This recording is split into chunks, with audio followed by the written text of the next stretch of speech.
Hey, happy birthday. Happy birthday, John. We just tried to FaceTime you, but that didn't work, so you can pretend we're FaceTiming you. We wanted to show you the horses and stuff. Have a super happy birthday.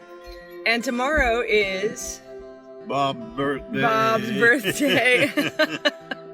All right. I made it, John. All right, that's all we got for you. Happy birthday. Bye.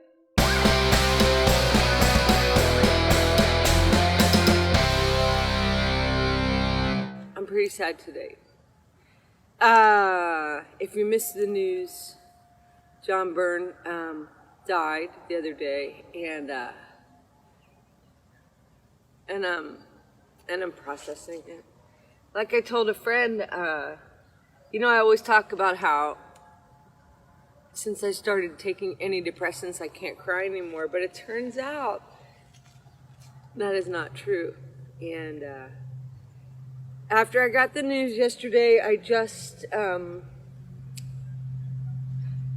blasted Warren Zevon for about 5 hours, and I just had so many great memories. And so I thought I would share some of my John memories today. And even though, like, so many of you never met him in real life, IRL as we say, you did get to see his Photoshop genius, and gosh, I'm so sad.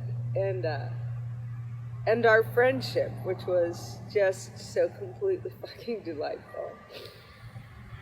And John has this thing, and I don't know if it's just specific to New Jersey, but I kind of think of it that way, where like he could be so sarcastic, but not mean sarcastic, and so quick-witted, and then he could also be like just turn on a dime and be really serious. And John was super sharp, and so this is gosh. The first thing that I was thinking of is, well, you can see I've got on my Diva hoodie, which John gave me. He gave this, I think that was the last time I saw him. Can it be 3 years? It's weird. He and John, Logan, and Janine, and Dave and Janine came down to the ranch in October of 2017, and then a week later, I flew up to Philly or South Jersey, whatever, because the Breeders were playing. Well, and to visit my mom and stuff. But I'm friends with Kelly Deal, and so I had to do a little name dropping. So we, that was so fun. John and I, Mike O'Hara, and Angel, and my nieces and nephews, and my sister. Am I forgetting anybody? Anyway, we all went to see the Breeders in Philly, and it was so fun. But here's the thing is, like, I don't even remember if it was on the drive across the bridge or back, but I was talking to John about, I was just 3 months out of that breakup that I still talk about to this day. And he started talking about the 4 agreements. And I just thought, like, that just seems so atypical, and yet not. He just, he was the guy that could just hit you with a zinger 1 minute and then be talking about a popular self-help book the next. I don't know. So I wrote down a few notes because I don't want to forget. God, I am so sad. But I'm so happy that I got to know John. Oh, well, so this is, maybe I should save this for last, but I don't know. I don't give, screw chronology. So I'm outside today, and you can see, I live at this ranch. Y'all know that. It's magnificent here. It brings me so much joy. And I am not shitting you when I say that in the complicated puzzle that brought this ranch into my life, honestly, the very first piece of that puzzle is John Byrne, and I don't think I ever told him. But here I'm gonna tell the story now. So when my mom was turning 80 in May of 2015, I decided to go up. I don't go to New Jersey very often. It's triggering for me, but when I left New Jersey when I was 18, I threw the baby out with the bathwater. We didn't have social media or anything. I just left. I had to get away. And consequently, I left behind all my high school friends, and I never looked back. You know, it's not like I was bearing ill will, bore ill will, whatever. I just had to get out of there. And then through the magic of Facebook, right? So here's one way social media is good.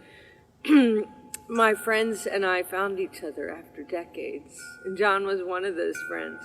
So when I was heading up to New Jersey, I know this is going to sound so vain and fucked up, and I feel kind of shy to tell this story, but I'm going to tell it. By then, thanks to Facebook, John and I our friendship was really like roaring and fun, and I really wanted to hang out with him in New Jersey. You know, not just like, I just wanted to go back and get to know people that I had left behind. But I just felt weird and shy. Like, I didn't just want to send a note and say, hey, John, can we just, like, hang out and listen to 80s music and, like, catch up on 20 years? That felt like, I don't know, I'm a freak, you know? So instead what I did is I sent a group message to a very small handful of people, very small handful, and in New Jersey, and John was on that list, and also John Logan was on that list. And I said something that must have sounded so weird. I said, y'all, I'm going to be in New Jersey. You're going to see me post photos, but I can't see you all because I have too much anxiety. Like, why would anybody give a shit, right? But what that note was between the lines was kind of like, you know, I'm shy and I want to see you all and I want to hang out with John Byrne, but I'm way too, like, I can't be direct, right? So what happened was John Logan responded to that note, and he said, well, that's nice. We're having a party for you. See you there. And they had this huge party for me at Scott Gruff's house. I think 60 people showed up from my childhood, including my 6th grade teacher. And I think Byrne and I were the last ones standing that night. Pretty sure. We were there pretty late. But I was so nervous going in, and, you know, I wasn't in there 5 seconds, and I was put so at ease. And, oh yeah, so that was the same night that Sean came down from North Jersey, and we got to talking, and lo and behold, a few months later, Sean and Jen helped me to get the ranch. So I'm not kidding when I say John Byrne gets like all credit, right? That I wound up here. So thanks, Byrne. I don't think I ever told you that story. And then so in 2017 when he came to visit, when they all came down to visit me, you know, I was just so wrecked from that breakup. I mean, I was just completely wrecked. I wish I didn't take me that long to heal, but we were at Antone's. We took Pop to Antone's. Pop and John sat down, and Pop was really throwing back the drinks. At one point, John and I were just talking, just the two of us, and he knew how much pain I was in. He'd had some similar pain in his life, and I always remembered this. He gestured at the bar at Antone's, which is quite long, like this, and he said, "You know, you're crawling across broken glass right now, and no one can do that for you. You got to do that by yourself, and it really hurts, but you'll do it." You know, he said it, and he was right, and it didn't feel like that could be true at the time, but he was so right. And then, gosh,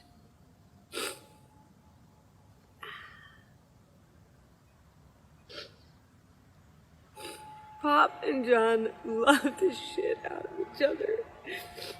And John would do these hilarious, like, crude photoshops. Like, some of them would be so... I don't mean crude like vulgar, I mean like you could just go back through and look at them. And he would just take these images of Pop and put them like on the moon and at the pyramids. And, you know, when Pop had his heart attacks, you know, John was just like, he was just always there. He was always there. And then in January of 2018, when Bob died, I'd been at his hospital bed, like, a lot, like, long stretches, but I'd come home for a short rest.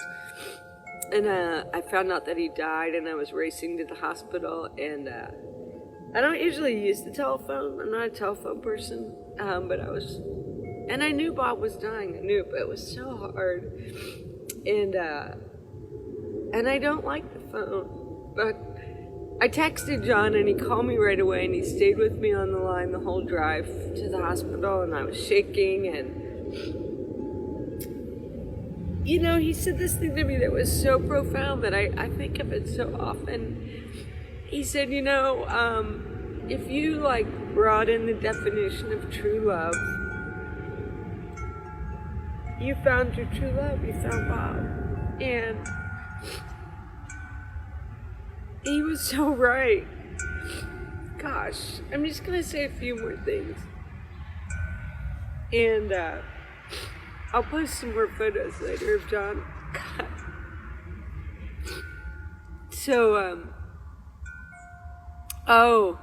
when I went up for that, to go to see the Breeders with him, we got to hang out and listen to 80s music and spend the day together, and it was so fun, and he took me for ice cream. Gosh, we had so much fun. But this just captures who he was. He got out of storage. He had saved all the sweaters that his mother knit him and his siblings when they were little. And I'll find that photo and post it. But like, he just, he was so loving. He took care of her mom of his mom at the end, and I think she might have lived with him. Anyway, he saved all her knitting, and he knew how much I love knitting, so he had set it all up to show me, and I just thought, God, that was so beautiful and thoughtful. And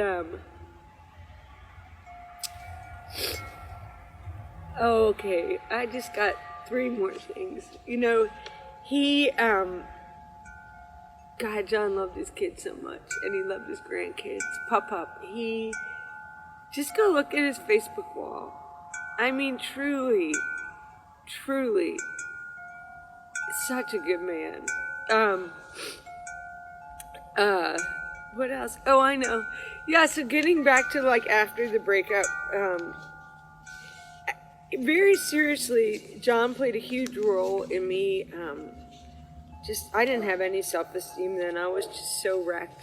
I was so depressed, and John he would just encourage me, you know, and he would tell me I was going to be okay, and he's such a huge part of my healing, huge part. And then I think the last thing for now is John was, God, what a painter he was, and one day I got this package in the mail, and he had I take a lot of photos, and he had taken one of my photos, and he made a painting of it. Here it is. It's Norris howling at the moon. So, one more thing. Byrne. One thing I loved to do for him was, oh gosh, we were probably teenagers when we ran into each other in a show in the men's room. He loved that. Like, I've been wearing Chuck Taylors and dresses since I was, 14 or 15. That's my look, you know, and I guess back when I was drinking a lot, I was just impatient. The line for the women's room was always really long, right? So I just go into the men's room. And I guess I ran into him in the men's room at the Rathskeller at Glassboro State, maybe. And he never forgot that. And so sometimes when I was traveling, I'd take photos of myself either in the men's room or near a men's room or standing in front of a urinal with my Chuck Taylors on. But that was just a running joke. Oh my gosh, and Steely Dan, how can we forget? He loved to Photoshop Steely Dan into, you know, like all over the place because he knew how much I hated Steely Dan. So you know what, Byrne? Maybe today I'm going to listen to some Steely Dan in your honor, but you know what? Probably not. Anyway, thanks for all the memories. Y'all, you know, it's that cliche but true. Tell the people that you love that you love them. I am so sad today. I'm glad you got to witness Byrne and me in action. What a mensch that guy was. Okay, y'all. Take it easy. Hey y'all, thanks a lot for tuning in. I hope you'll like and subscribe to my channel. And if you like this episode, I hope that you'll copy this link, share it with a friend, paint it on a wall, put it on your social media. That'd be great. Thanks a million. Take it easy.